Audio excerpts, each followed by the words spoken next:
Good morning, everyone, joining us live on this Horizon Europe Cluster 2 Info Day. My name is Minna Vilkki, and I am the head of Department Future Society at the European Research Executive Agency. It is my pleasure to welcome you all to our Info Day, where we will strive to answer to all your questions about the upcoming funding opportunities under the 2025 Work Programme on Culture, Creativity and Inclusive Society Cluster 2 of Horizon Europe. At the European Research Executive Agency, we fund high-quality research and innovation projects, and today's event will hopefully support you in submitting excellent and successful applications. I'm sure you have all watched the videos that present the expectations under each of the call topics.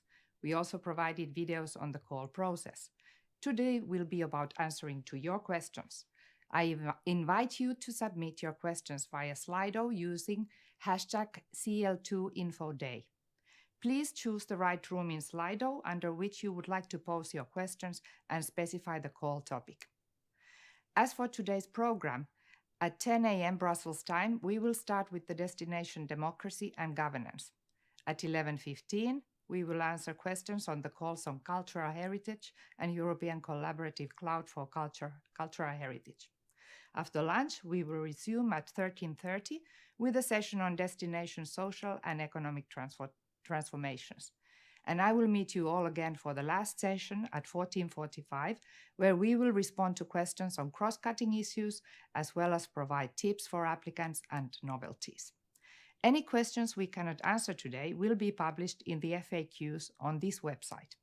You may also get in touch with your national contact point, the NCPs, and if no solution is found, you can also reach out to the Research Inquiry Service. It is now my pleasure to pass the floor to our three co-chairs, Irene Norstedt, Director in DG Research and Innovation, Stefan Hermans, Director in DG Education and Culture, and Barbara Kaufmann, Director in DG Employment. They will present the policy priorities that have shaped this work program, as well as the policy expectations. Without further ado, let's start the Cluster 2 Info Day.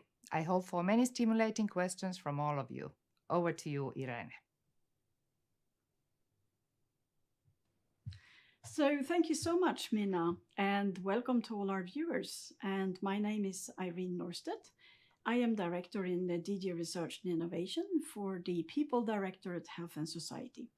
I would like to welcome you all to this Horizon Europe Cluster 2 Info Day. And the purpose of this event is to present to you the 2025 work program for Cluster 2, Culture, Creativity and Inclusive Society.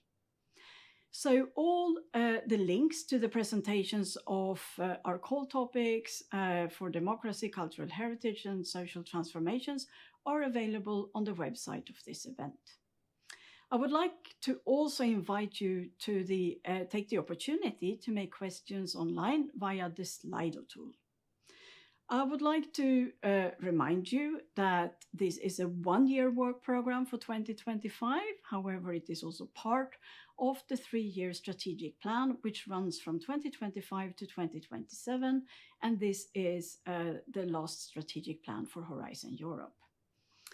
I would also like you to keep in mind that if you do not find a topic in your area today, it means because that, of course, we have already funded 4 years of projects from Cluster 2. I would like to now summarize the overall aim of this year's Cluster 2 call.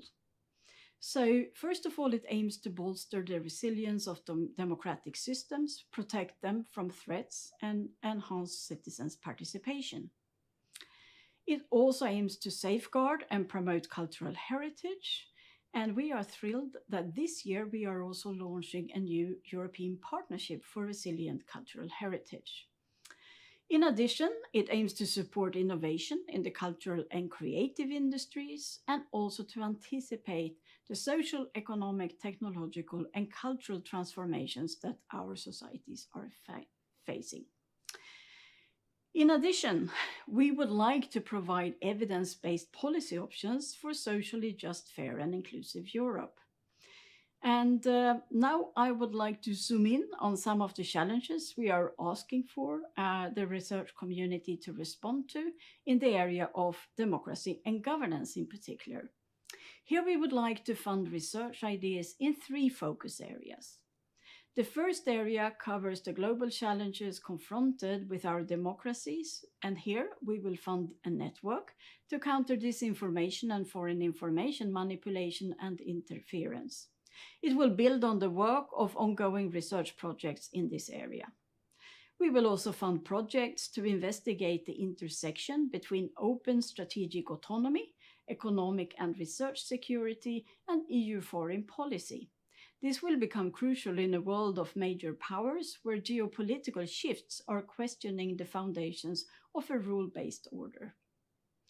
We will also fund the coordination and support action to support the consolidation of Europe's science diplomacy. This will help strengthen multilateral cooperation in such a challenging point in time for global multilateralism.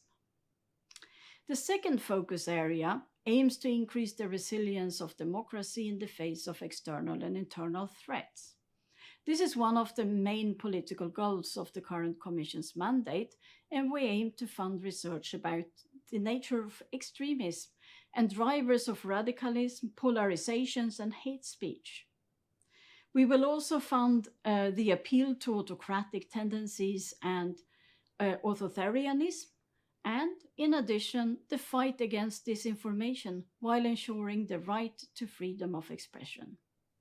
Finally, our democracies do not only need protection and defense, they also need promotion and enhancement. This is the third focus area we would like to fund research about. And here we will address trust in governance and the rule of law, including independence and efficiency in the judiciary, the impact of economic inequalities on democracy, and the role of civic and citizenship education for strengthening civic and democratic participation. I hope that there will be very many excellent research projects to guide us through this complex question in the current geopolitical context. And here I would like to invite you that if you now are going to hear more about important challenges in the other Cluster 2 areas by my other co-chairs, Stefan Hermans from DG Education, Youth, Sport and Culture, and my colleague Barbara Kaufmann from DG Employment, Social Affairs and Inclusion. And I would also like to tell you that this work program has been prepared through a very collaborative process and open coordination also with member states and countries associated to Horizon Europe, very many services at the European Commission, and also with European and citizens and stakeholders through a feedback opportunity organized a year ago. And we would like to thank all of you who has participated in this process. So I would also, of course, hope that we are now calling for very, very good projects to be responded to our new calls, and that we will have excellent and impactful proposals submitted. And we do hope that these new projects will further strengthen the contribution to social sciences and humanities, and of course also to the European research area. And I wish everybody of you who are participating good work with the preparations of the project proposals. And I am now passing the floor to my colleague Stefan Hermans from DG EAC.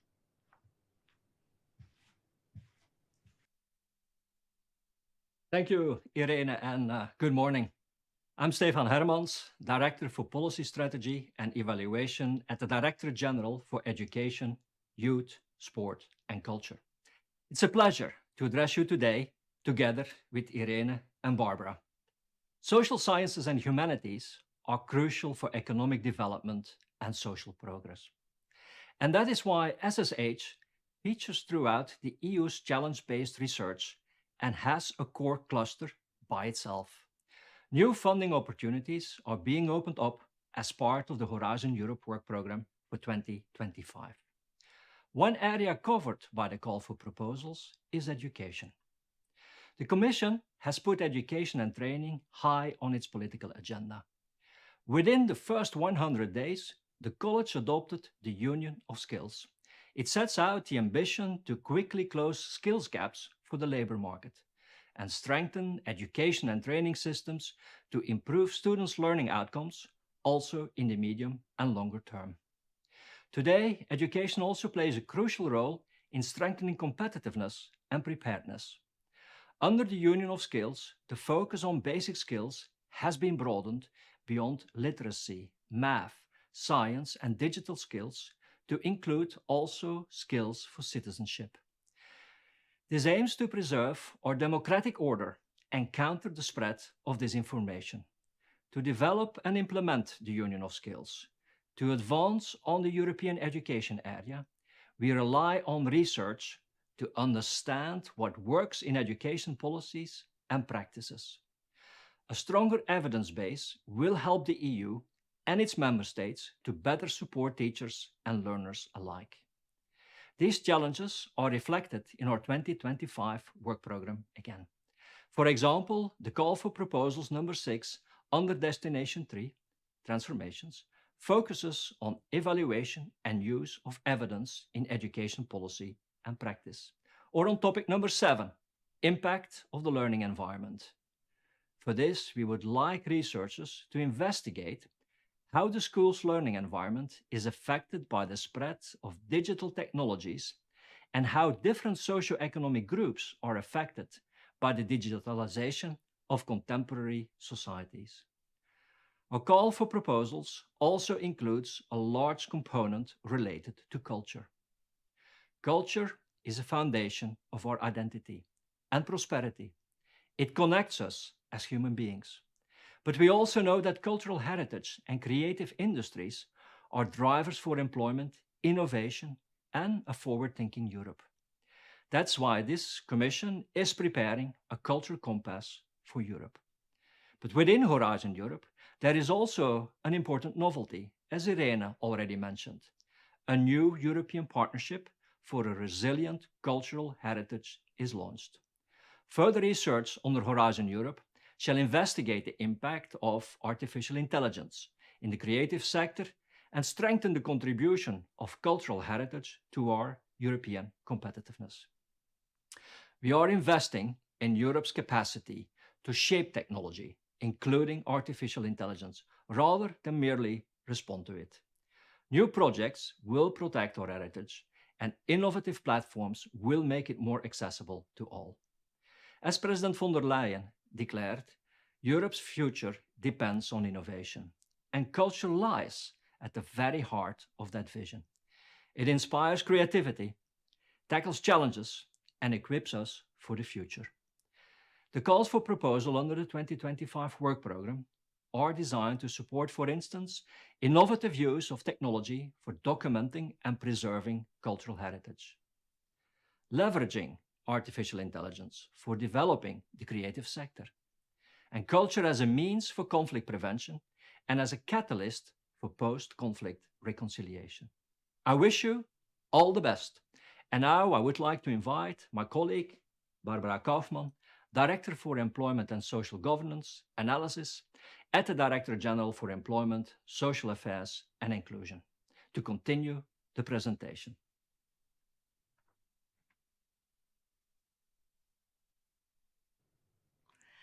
Thanks, Stefan and Irene, and a warm welcome also from my side to all of you who follow this Cluster 2 Info Day on the Work Program 2025. I'm the Director for Employment and Social Governance and really happy to contribute to this opening, also from the perspective of DG Employment, Social Affairs and Inclusion. I will first also provide some context starting from the skills where Stefan left off, as well as quality jobs and the broader social dimension of Europe. And then I will say a few words about the ongoing and future program priorities. The fact that the Commission has launched the Union of Skills within the first 100 days of its mandate next to the Competitiveness Compass and the Clean Industrial Act is not a coincidence. After all, skills are an important enabler for the EU's competitiveness as well as for the green and digital transition. Skills also boost the adaptability of our labor force in a rapidly evolving labor market characterized by labor and skills shortages, and thus are key for resilience. last but not least, they enable people to participate in the labor market and society fully. In this context, let me mention a few actions under the Union of Skills that are particularly relevant for the labor market, such as the rollout of EU skills academies to support companies and workers in the context of the Clean Industrial Deal, the Skills Portability Initiative, which will improve the recognition of skills and facilitate labor mobility across Europe, and the setup of an EU talent pool for the recruitment of job seekers from outside the EU, for which negotiations between the co-legislators are about to start. More broadly, we must make sure that Social Europe continues to protect and support people, and the European Pillar of Social Rights, spanning across 20 principles, continues to be our guiding compass to strengthen social cohesion in the EU. To deliver its full implementation, President von der Leyen announced in her political guidelines a new action plan for the end of this year in the area of employment, skills, policies, fair working conditions, and social protection. It builds on the previous action plan of March 2021, which brought to life 75 actions. Let me also mention two other key initiatives of this mandate, which are the Quality Jobs Roadmap, which is foreseen for the end of this year with the input of social partners, and the first ever EU anti-poverty strategy plan for early next year with a particular focus on vulnerable groups. In all these areas that I just mentioned, a lot of very useful research has already been launched under Horizon Europe, which reinforce our evidence-based policymaking. For instance, under the 2023 and 2024 work program of Cluster 2, we have funded projects under topics such as tackling labor and skills shortages, enhancing social dialogue in the new world of work, and addressing housing inequalities. I'm confident that also research and innovation actions funded under the 2025 work program will provide valuable contributions to underpin our future work and policy objectives, particularly in the areas of working conditions, gender equality, and inclusion of vulnerable groups. These include, under the working conditions, a topic that looks at benefits and challenges of working time reduction, and another on better understanding the factors behind undeclared and underdeclared work. Under gender equality, we have a topic on gender differences in career trajectories of parents, and another on tackling gender-based violence in different social and economic spheres, not only in the world of work, but also, for instance, in sports and online platforms. And finally, regarding inclusion, let me mention a topic on exploring innovative ways of increasing the autonomy of persons with disabilities. Now, in addition to the research and innovation actions, we have a coordination and support action for 2025, which will explore the intersection of migration and environmental degradation, with the aim to strengthen the EU and national migration governance and preparedness. Let me conclude by saying that I encourage you all to build strong consortia and apply for all the research opportunities that we will present to you also in more detail this morning. Your work is instrumental in shaping policies that create a more competitive, social, and inclusive Europe. And on our side, we will continue to promote your research findings and ensure that they inform policymaking. And we have also recently launched a new podcast series, Just Europe, Insights for a Fairer Society, for this purpose. With this, I wish you all a productive and insightful session. Thank you.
Very good morning to all of you connecting live this morning, Thursday, 15th of May, with this information day on Cluster 2 Work Program 2025.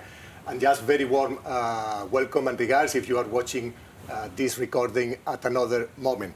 I'm Francisco de la Torre, Deputy Head of Unit, Democracy, Equality and Culture in the Directorate General for Research and Innovation in the European Commission. After the welcome from Mina Wilkie, Head of Department in REA, and the opening and the scene setting by the three co-chairing directors of Cluster 2, Irene Norstedt, Stefan Hermans, and Barbara Kaufmann, we will immerse ourselves now into the actual content of the work program. And we will start with the destination Innovative Research on Democracy and Governance. This is a session for you to ask and for us to reply to your questions. But for that to happen smoothly, we need you to join us via Slido with the code hashtag CL2, CL for cluster, 2, InfoDay, or reading the QR code that you see in your screens. And very important message, please, you will, when you land in Slido, you will see there are 4 potential rooms for this information day. We are in the first room, the one with the red spot, destination 1, Democracy and Governance. That's the one where your questions on this destination should be posted. Irene Norstedt has already very nicely provided you with an overview of the structure of this Work Program 25 call for democracy and governance. As you well know also, the European Commission has placed a lot of interest, political interest, in the health of our democracies, both in the previous mandate, 1924, with a political priority, with a new push for European democracy, and in the current mandate, with a new political priority on protecting our democracies and upholding our values. Under this political priority, the Commission has announced an upcoming European Democracy Shield, which should be with us after the summer, most probably, under which the Commission will try to counter disinformation and foreign information manipulation and interference, to ensure fairness of electoral process and the strengthening of democratic frameworks and checks and balances, including free, plural and independent media and civil society organizations, strengthening societal resilience and preparedness, including digital and media literacy, critical thinking, etc. And finally, fostering citizens' participation and engagement. Together with these legislative and non-legislative measures that could come under the European Democracy Shield, the Commission also mobilized the financial and funding mechanism that it has at hand, and one of them being Horizon Europe. This is why we have this call in 2025 on democracy and governance. Luckily for me, I'm not alone here to reply to your questions. I'm well accompanied by a series of colleagues that I'm going to introduce to you. Here in the studio with me, Jad Yafrat, and connecting online also, Oriane Gilos, Alberto Domini, Nora Alavoine, and Daniele Vidoni. And they will be the ones, together with myself, trying to provide replies to your questions.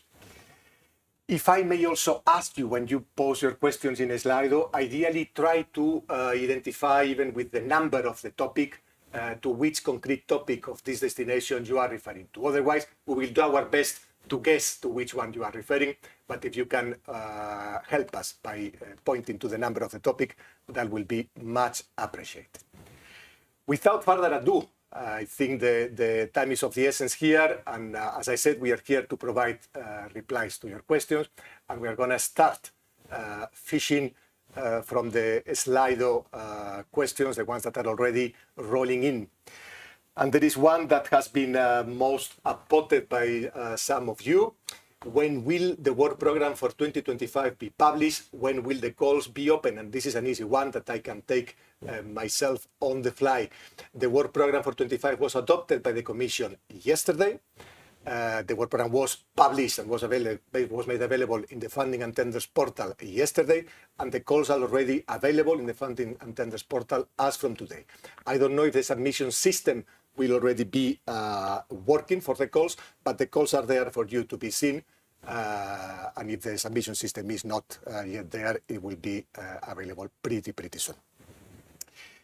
We can then move to the next question, which is sort of on the same vein. When will the calls be officially published in the final form?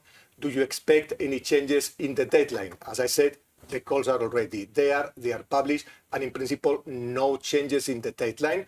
This information will be provided in the afternoon, I'm pretty sure, in the horizontal session, but I can tell you that for the single stage call, the calls will be open as from tomorrow, 16th of May, and closing on the 16th of September, or maybe open today. Apologies for that. I don't know the exact detail. And then for the second stage, the second stage, two-stage call, the first stage will also be closing mid-September, and then the second stage will be opening in March 26, if I remember well. But all these details on the horizontal aspects will be provided and recalled this afternoon, and you have them also in the recording that is available on the website of this event. And we don't expect any changes in the deadline, unless it could happen that there is a technical glitch, and when the call closing date arrives and there is a problem with the submission tool, in those cases the Commission always postpones the closing by the corresponding time during which the submission system was not available. But otherwise, the deadline is the one identified and mentioned in the work program and in the submission tool. We can move to the next question, which touches already upon one of the topics in this destination, in concrete Democracy 10. I read out the question: should non-formal learning be a substantial component, or is it considered secondary to formal education interventions? This is a topic concerning civic education, and we are lucky to have two colleagues with us that could provide us and that will provide you guidance and answers to your questions, because it's a topic, all of them have been co-created by different services in the Commission, in particular this one by colleagues in the Directorate General for Education and Culture and in DG Research and Innovation. And we have Nora Lavoine and Daniele Vidoni, and between the two of them, I'm sure they are going to be able to tackle this question and provide you with guidance on it. Nora, Daniele, up to you how you want to distribute it, if you want to complement each other. Nora, you start maybe? Okay, I'll jump in. So that's a very good reading of the topic, Mikhail, and a good question. So we had to narrow the scope of the topic for feasibility within the budget. So we said that the projects must examine non-formal education, and that they can also they must examine formal education, and they can also look at non-formal education. So non-formal learning is very much a desired component, but we had to choose to make only one of those two forms of education, forms of learning mandatory. So if a proposal can focus on both within, a strong and realistic proposal, that's great. But the topic is drafted in a way that it isn't mandatory. So formal is mandatory, non-formal is desired, but not mandatory. Daniele, would you like to add anything on that? Not much to add, just to say it's important. I mean, the topic is broad, and the reason why we decided to give the option is because we are expecting an interest and attention to the dimension of testing new methodologies, etc., which we recognize require substantial costs also for the production of data and analysis, etc. Therefore, in a sense, it's a desire to focus on non-formal, but this should not go this should not hinder all the work done in terms of how deep the analysis goes. Thank you very much to both of you. And then Mikhail is getting interested in this topic because there is a following question, also on Democracy 10. Is there an expectation to cover all age groups within the 15-29 range equally, or can the project focus on a narrower subset? Daniele, Nora. Short answer, yes. As long as it's within that age range, it can be a subset of that age range. It doesn't need to be the full 15 to 29 range, but within that range. Exactly. If I can just follow up on that, it can be a subset, and do be aware of the intersection, formal education and age range. So, I mean, it could be high school, it could be university, but I mean, it's important to keep an analysis within the range and informal education. Very good. Thanks a lot, Daniela and Nora. We move to the next one. If a democracy call, one of the topics in our destination, I understand, asks to further develop existing frameworks, how important is it to have a consortium partner involved in the original projects?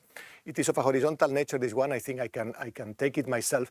It's true that in several of the topics you may have seen that we introduce a regular invitation first to collaborate among the different projects that are going to be funded, usually under the same topic, in particular if it's a research and innovation action. If it's a coordination and support action, there will be only one selected project for funding, but if it's a research and innovation action, there will be several ones, and we invite collaboration, clustering between them.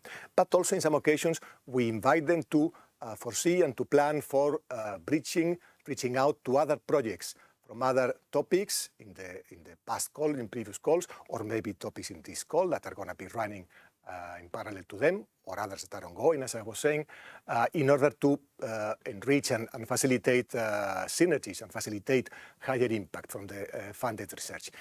Is it important to have a consortium partner from the original projects? No, it is not. It is not a condition, and it is not important. The important is that you reach out and that you establish those links and those collaborations. So it is not a requirement that you bring on board in your consortium for this proposal someone that was participating or that is participating even in another ongoing project. We can take then the next question. We go back to the topic on civic education. Number 10, and I read it out loud. Are there preferred or required forms of collaboration with previously funded EU projects, and should synergies be formalized? It's a bit on the same vein as the previous one. I don't know if Nora, Daniela, you want to elaborate a bit more on this one? I think it's exactly the answer you just gave to the previous more general question, Paco. So there's no required form. Very often the practice is to organize meetings. Often I've found projects inviting other existing projects to their kickoff meetings so that right from the start they can learn about the work programs of the brand new project and see where synergies lie. Friendly and productive exchanges are the norm. There's no required format. Yeah. No more to add. Perfect. Thanks a lot. We then move to the next question. We are a small university, from George. We are a small university seeking to join EU projects as a partner. Beyond word of mouth, what helps institutions like ours get invited into consortia? My first reply to this one would be you reach out to what we call in the Horizon Europe jargon, the network of national contact points. You have first as an entry point in terms of the umbrella where you find a wealth of information around the program, the funding and tenders portal, where you have all the calls, guidance documents, etc. And in particular, between the guidance documents provided there, you will find information concerning the network of national contact points that is established at the level of each member state, associated countries, and even third countries, not associated to Horizon Europe. The role of which is precisely to facilitate, to disseminate information around the published calls and provide guidance and facilitate through brokerage events the contact between potential applicants interested in participating in open calls. That is for me the best way to proceed, that you go and find in the funding and tenders portal, which is the national contact point in your case, that to whom you could address your question and your request for help, let's say, and find your way into consortia that are already planning and starting to work in building up a proposal for any of the open calls. I hope that's useful, George. We go then to the next question. May the organizations from the UK be a part of the consortium? In which cases, if so, thank you so much. This is a question of horizontal nature. I take advantage of it to remind all of you that there will be a specific session this afternoon that will be covering precisely this type of horizontal questions that cut across the different destinations. It's not specific for destination 1, neither for destination 2 on cultural heritage, not to number 3 on social and economic transformations. So on that session, which is the 4th room in Slido, these type of questions can be posted or reposted, but I can already reply to this one. The United Kingdom being an associated country to Horizon Europe, it can participate in any form to the consortium as a coordinating entity, as a regular beneficiary, etc. No limitations in that front. We go then to the next question. Back to civic education, democracy 10. Are quasi, between brackets, experimental designs, RCTs, expected, or are qualitative and mixed methods acceptable for the piloted methodologies? I am tempted to turn to Daniele. First hand. Yes, sure. So again, RCTs. Let's put it this way. RCTs would be an asset to this kind of projects, but are not strictly required. So the important thing is that the researchers set forth a credible design in order to test the effectiveness of the methodologies that they are trying out. I mean, I wouldn't here put a scale on the level of acceptability of different methodologies, but I mean, it is indicated also in the call as one of the, let's say, suggested methods that RCTs would be certainly welcome. And for the rest, it's about how credible the evaluation design is as described in the tender. Thank you very much, Daniele. I think that was pretty clear. We could take then the next question, which reads, if the call asks for the broad scope to be covered and the project responds to this demand, is there a danger that the project will be seen as too ambitious? It is a sort of horizontal question, this one. I would invite you, if my reply is not enough and you are not completely satisfied with my reply, that you repost it to the horizontal session this afternoon. But as you know, if you have watched the pre-recording on horizontal issues, there are 3 evaluation criteria that the experts, external experts who are in charge of evaluating the submitted proposals, will be assessing your proposals against: excellence, impact, and the quality and feasibility and credibility of your implementation, of the proposed implementation. So there is, of course, ambitious is a very good, let's say, drive that you need to have in mind when building your proposal and your consortium. But I think you need also to balance that with realism and with the capacity and the expertise and the track record that the consortium that you are capable of putting together can bring. So certainly go for ambition together with realism and knowing which are also the reasonable timeline and the budget you are needing and planning to spend on the proposed work plan. In any case, as I said, you can repost or redefine your question if this was not clear for the session on horizontal tips this afternoon. We would move then to the next one, which brings us back to civic education. Is a fourth and come to this one. Common European values are explicit in the call, but not in detail in current draft. Should we address this or some specifically? I'm not sure if I get it correctly, but maybe Nora and Daniele, who have the text of the topic more in mind, will get to what this question is referring to.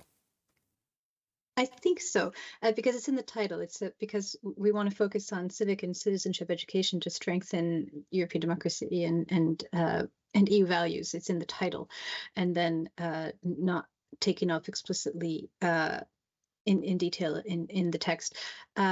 Democracy is one of the EU values enshrined in the EU treaties. So since this topic is about, bolstering democracy, democratic participation, ultimately through enhanced civic and citizenship education, so the EU value we're aiming for is covered here, and any on-topic proposals will be addressing EU values.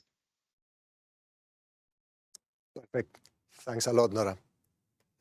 Yes, not much to add. I mean, it's the same. Although they are not explicitly mentioned in the text of the call, we hope that European values are part of the, let's say, the soul of the proposals. Thank you. Thank you to both. We can take the next one, which is again of a horizontal nature. I insist then, if our reply is not fully satisfying or not clear enough, please repost it in the horizontal session this afternoon. Is it possible to have in Cluster 2 more than one project coordinator and also from different institutions? The idea, which is not specific to Cluster 2, I would say, but to the whole Pillar 2 of Horizon Europe, all the thematic clusters, when we talk about collaborative research, so the research and innovation actions, or even in the coordination and support actions where there is no research, but you have a collaborative approach, a multi-partner consortia, is that you have one single entity that is coordinating the consortium. Contractually, legally, if you want, vis-a-vis the Research Executive Agency, which is the one that will be in charge of the follow-up of your grants. There will be only one interface with the consortium, and that will be the coordinating entity. It could happen, but I'm going maybe into too many details here, it could happen that if the initial coordinating institution is an entity that has to go because of its legal status, basically a for-profit status, through a financial viability check, and it ends up being the case that that entity cannot be the coordinating institution because of a weak financial standing vis-a-vis the rules of participation in Horizon Europe, then that entity will be invited to step out as coordinating entity, and someone else in the consortium, another institution, should take this role. Of course, then internally the consortium can arrange to have a sort of two heads, one being the formal entry point of the cash flow from the grant, and another one keeping the scientific coordinating lead. But that's purely an internal arrangement to the consortium. In the grant agreement, there will be only one coordinating institution. That's for this question. Next one brings us back to civic education. Democracy 10. Intended role of public authorities in curriculum teacher training rollout. Active co-leaders, or is formal endorsement sufficient? I understand, correct me, Nora, that this question is referring to the specific eligibility condition that is mentioned in the text of the call. Actually, I think it might refer to the pilots and tests, because in the call we say that we want these pilots and tests to be led or co-led by a public authority or other body with the capacity to implement any methodologies developed. So I'm pretty sure that that's what the question refers to, the section in the text that says that we want the pilots and tests to be led or co-led by indeed the public authority or educational establishment or more, but at least one of them in the condition must be a member of the consortium. So we've said as a condition that one member of the consortium at least must be an educational establishment or a public body that has responsibility for curriculum development, or a public body that has responsibility for teacher training. Since we also ask for pilots and tests to be part of this project, we are asking additionally that these pilots and tests be led or co-led by this one or more consortium partners. So for me, that's a pretty active role. Because having formal endorsement alone does not, to me, conform to what it says in the topic text, which is to lead or co-lead these pilots and tests. Your proposal, and this is perhaps a general term, will be measured against what is requested in the topic text. The philosophy behind this, the philosophy behind having these bodies as members of the consortium is that we want project results that understand the realities faced by the ultimate implementing bodies so that they can be realistically applied in the real world. So this is why we set that condition, and this is why we asked in the topic text that the pilots and tests be led or co-led by such a body. Maybe only thing to add, Paco, I don't understand. I mean, if I remember correctly, the way you formulated the question is that the person asking the question was asking simply about public authorities.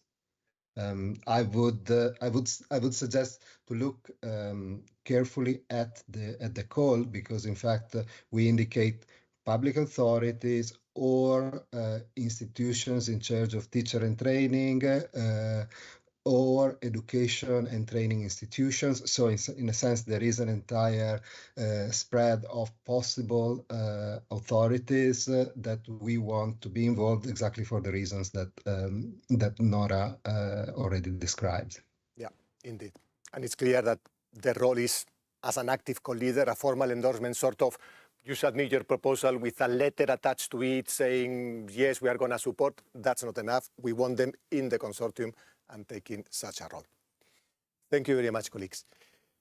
We can take then the next question, which goes to a different topic. This is democracy 5, is the one dealing, if I remember well, with radicalization, extremism. So this means that it's going to be for Alberto. I read out loud the question.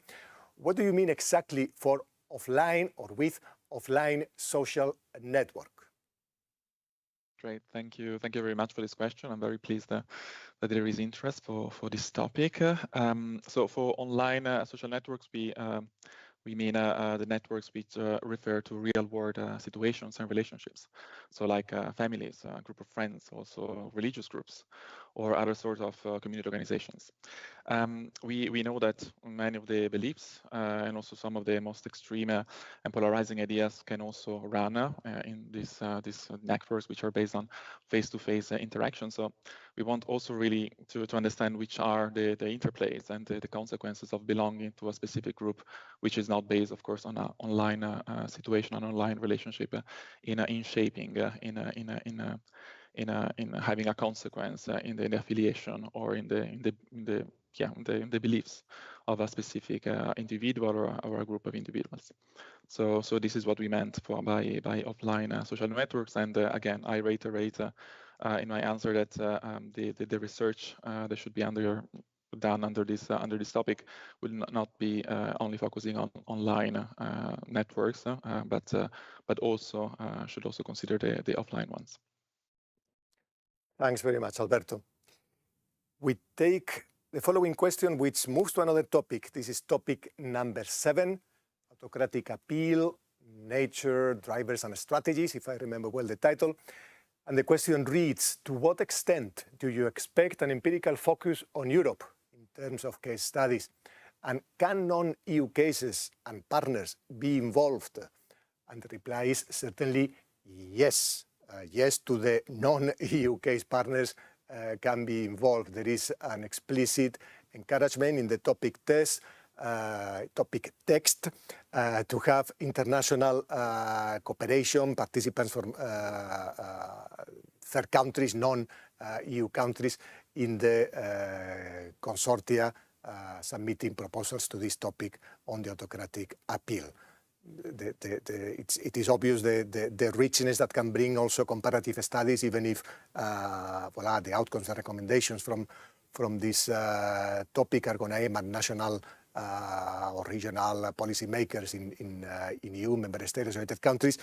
The comparative analysis that can shed light, bringing non-EU case studies is definitely an added value. So certainly, yes, this is a possibility and is encouraged actually in the topic text. We go back then to Democracy 5 with the next question.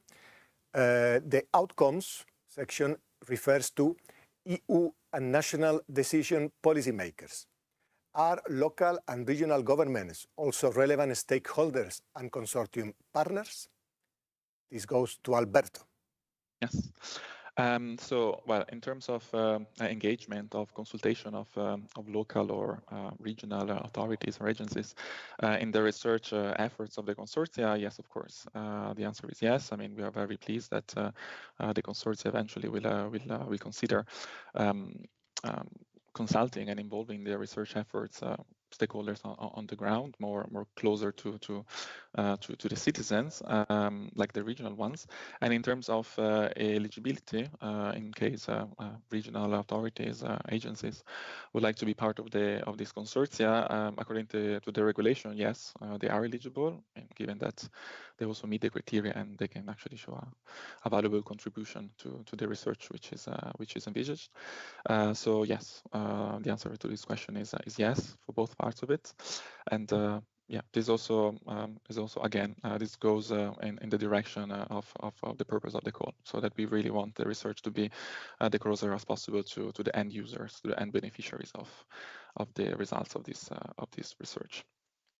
Absolutely, and if I just can step in on that vein that Alberto was referring to, you may have seen when you, or you will see when you read through the different topic texts that, of course, we are in the Research and Innovation Framework Program, and naturally, academia and research organizations are an expected important component of the consortia to be submitting proposals.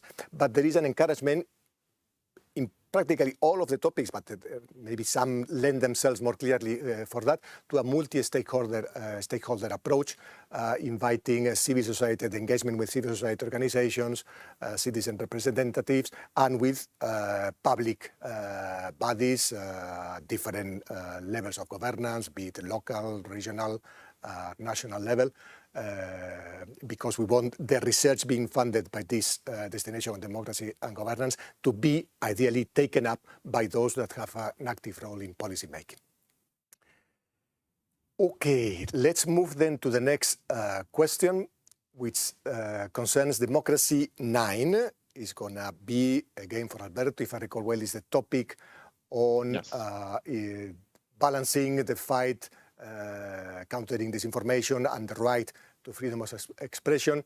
It is a peculiar question, I would say, because it refers to the TLRs, the technology readiness levels, TRL, I would say. What is expected TRL, range, start, end of the outcomes of the projects?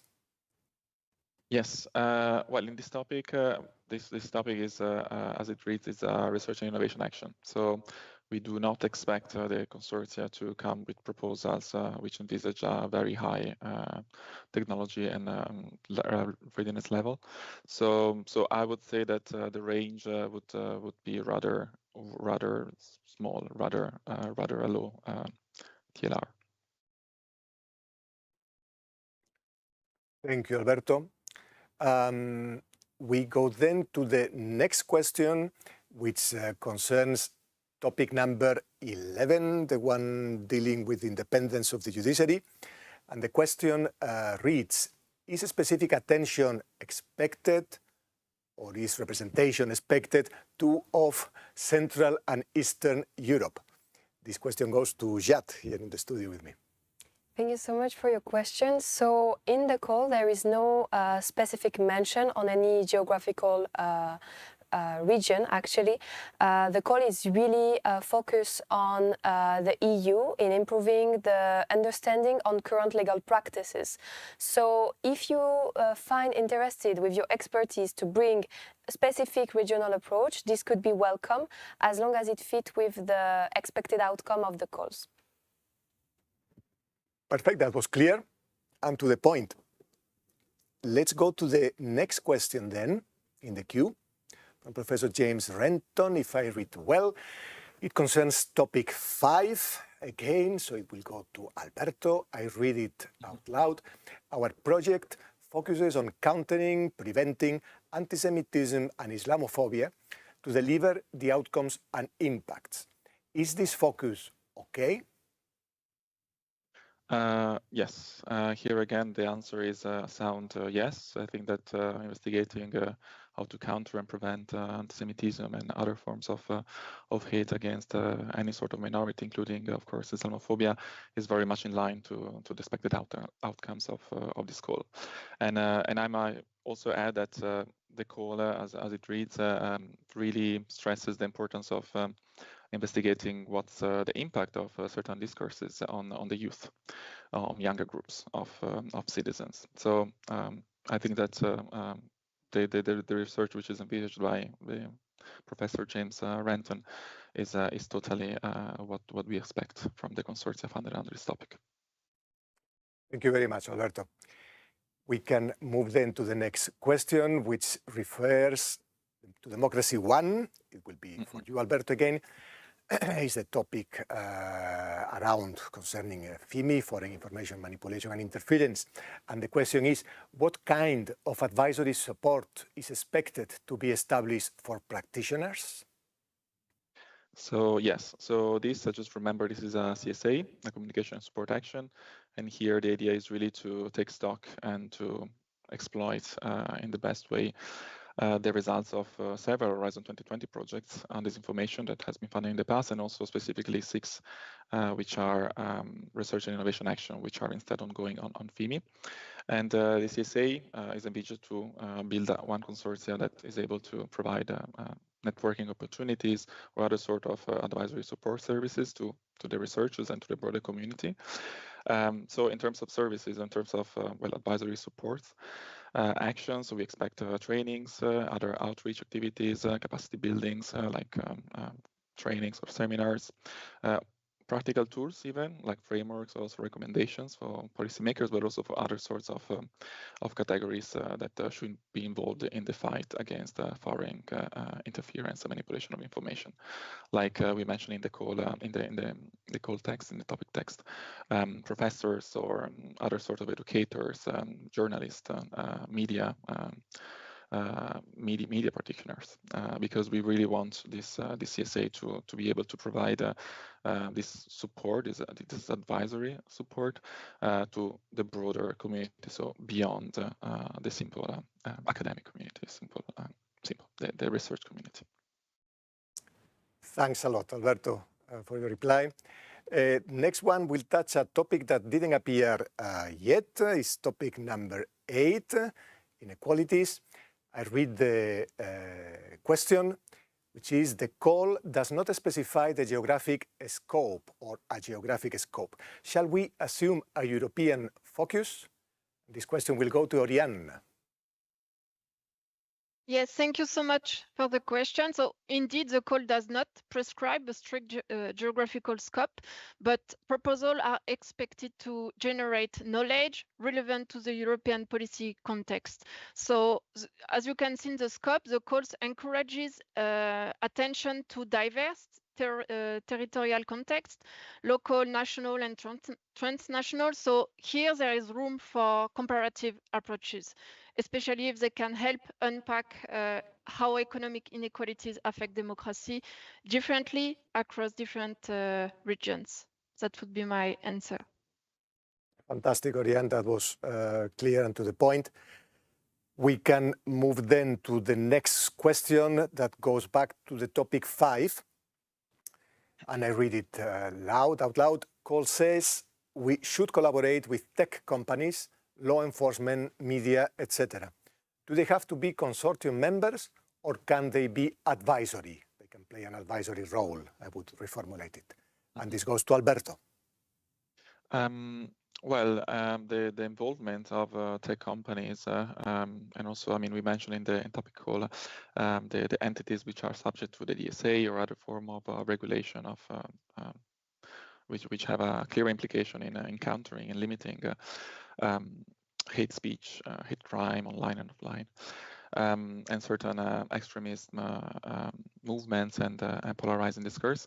The involvement of these tech companies and private entities is certainly encouraged, certainly in the research methodology. In terms of involvement in as part of the consortium, well, this is depending on the plan of the specific consortium. and on the methodology that it's outlined.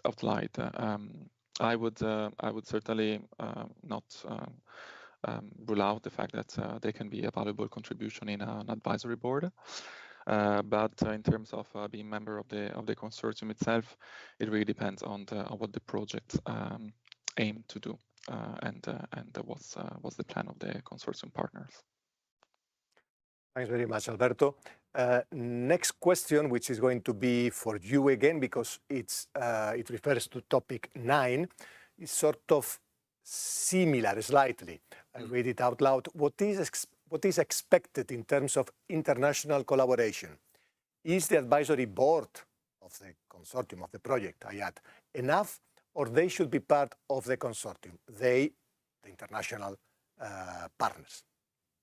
International partners. In terms of international partners, if this is referring to international organizations, we didn't prescribe, we didn't suggest the consortium to involve them. Certainly not part of the consortia. I would say that in this topic 09 that I remember is about understanding what's the balance, how to strike the balance between the fight against disinformation and the protection of EU values like the freedom of speech. I would say that would be very interesting to investigate, to understand what other international partners, European competitors, we can label them like this, China, Russia, and the US, of course, they do in this field, in this specific field. I mean, how they do strike the balance, and also maybe what other international organizations like the UN have been doing over the past few years to protect the freedom of expression, which is a human right, but while still protecting other human rights, which are the right to be well informed and not to be deceived or misled. So maybe if I can reinterpret this question, I would suggest that to the wannabe consortium. Okay, thanks, Alberto. We go back then to the topic 10, civic education. And the question reads, would a substantive comparative angle with another region outside of Europe be an asset, global challenges, or be a weakness, European values?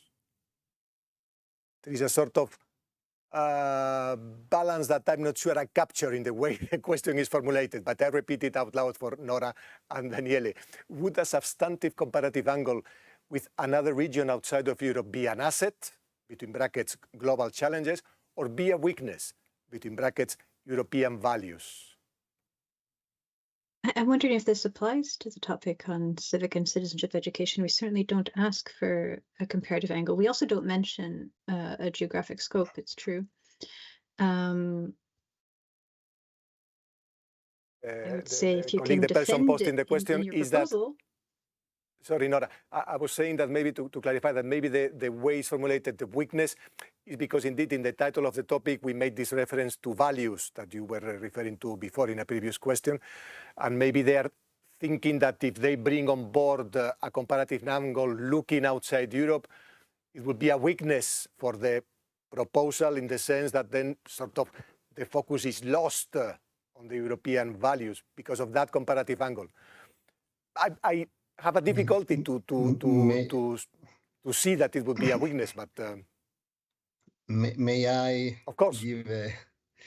So, I mean, I would bring two elements. First is the focus is also on civic and democratic engagement. So, in a sense, which is relevant for the age group we're interested in.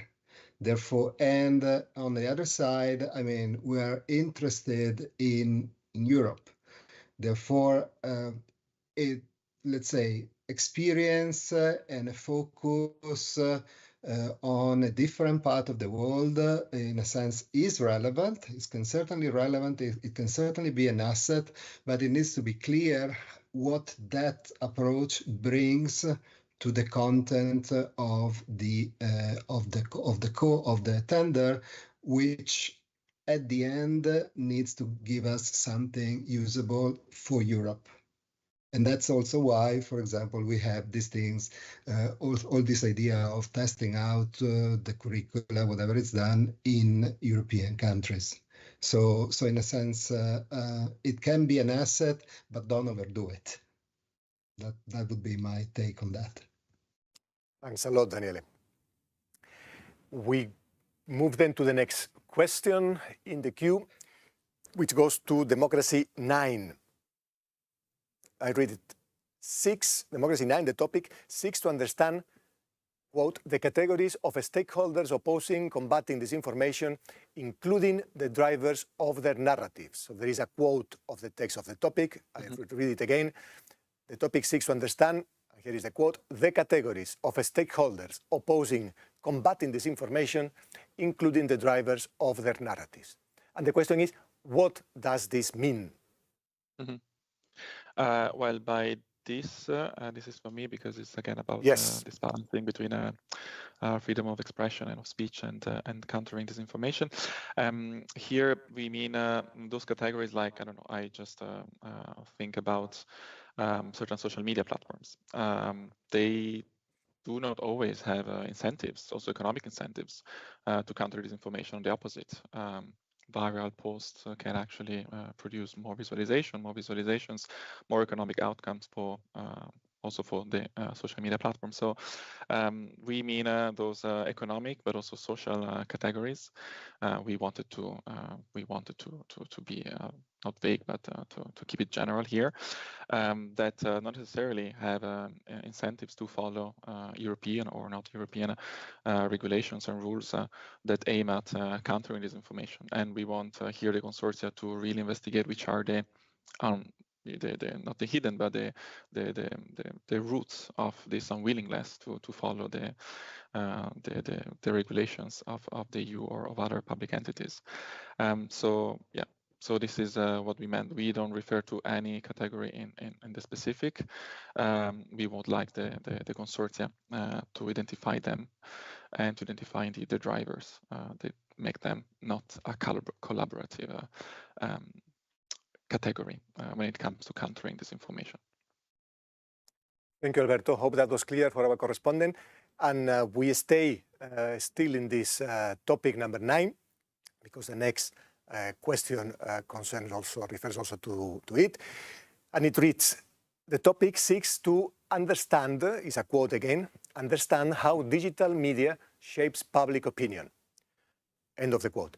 Does this mean that projects should perform experiments to prove causal influence?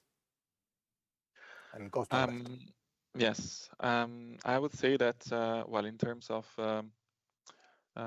perform experiments, again, this is going to be up to the wannabe consortia to define, to outline what they would like to do in their project. Here, with understanding how digital media shapes public opinion, we just want to refer to the fact that we would like to better understand how the digital media, the social networks or online social networks, and other form of media, they do shape public opinion, and they do, how do you say, vehiculate and maybe make the phenomena of the spread of disinformation and the production of disinformation worse and more difficult to contain. So this is what we refer here in understanding how the digital media, they do really, yes, I don't want to repeat the quote, but to really influence the opinions, the formation of opinions among the general public. Thanks, Alberto. The next question is of a horizontal nature. I read it. There is a way of associating an institution under another, and the correspondent clarifies between brackets, I'm not talking about not EU country, non-EU country, but something as a Spanish institution. And then he or she adds, like associate partner. The quick reply is yes, there is this possibility. I think the term is affiliated entities. But as we are not the experts on those sort of more administrative matters and the way the legal structure of the consortium is built, I suggest and I invite you to repost this question in the fourth room in Slido, which is the one that will be open for the afternoon session of this information day, and colleagues will be able to guide you more effectively on that one. But the short reply is yes.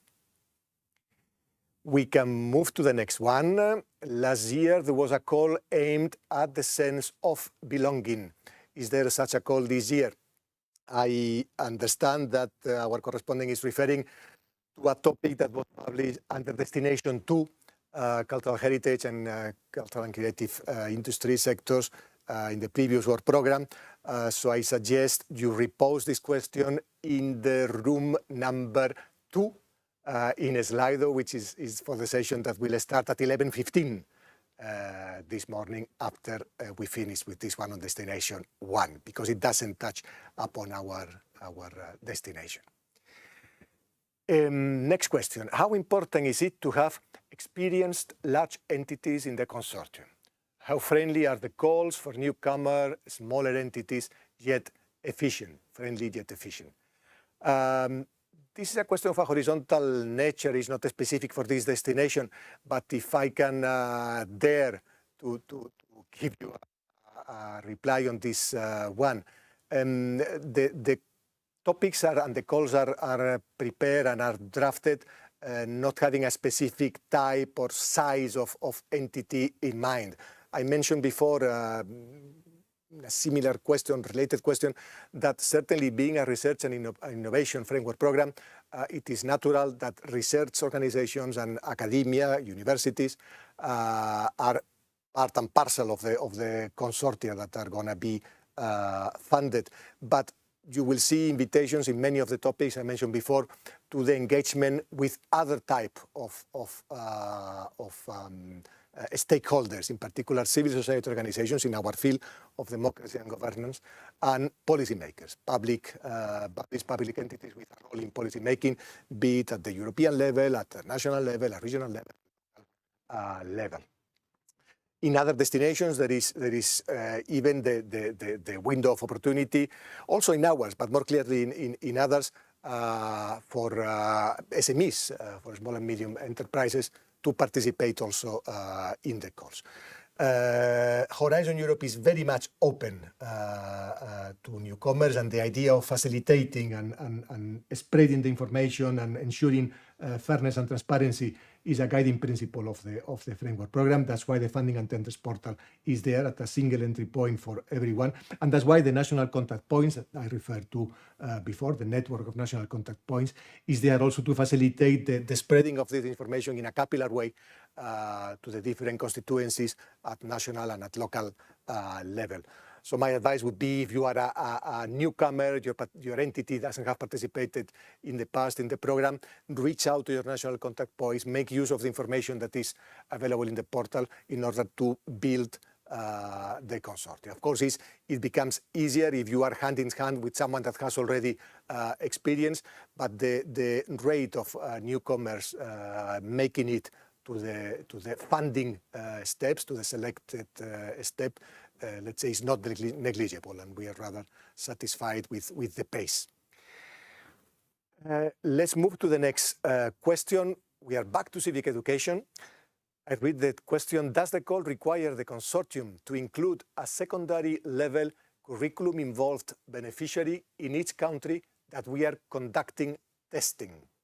I repeat, does the call require the consortium to include a secondary level curriculum-involved beneficiary in each country where we are conducting the testings? Nora or Daniele? Nora, otherwise I can take a first. I can have a first go, and then Nora can complement. The first answer would be, at least in one country, we need to have it in at least one country. However, please be reminded of the general idea of the topic. I mean, we want to test the methodologies in different areas of Europe to see the effectiveness of these methodologies tested, also to gather some reflections also in terms eventually of scalability, etc., etc. Therefore, it would make a lot more sense if the methodologies that will be tested are tested in countries in which they can actually make a difference. Therefore, in all countries in which the methodologies are tested, there is the involvement of a secondary level curriculum involved beneficiary. Yeah, and this would be, and just let me add one thing concerning the partners. Given that our idea is to look at Europe as a whole, it's not, of course, a strict requirement, but would be really appreciated if the consortia, involve different areas of Europe and look at it from different angles. Thank you, Daniele. Are you satisfied with the reply? Nora, you want to complement anything?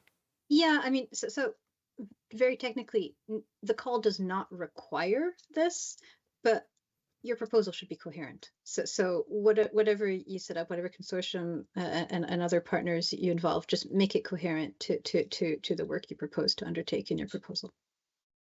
Thank you very much. We stay with you too with the next question. Still the topic number 10.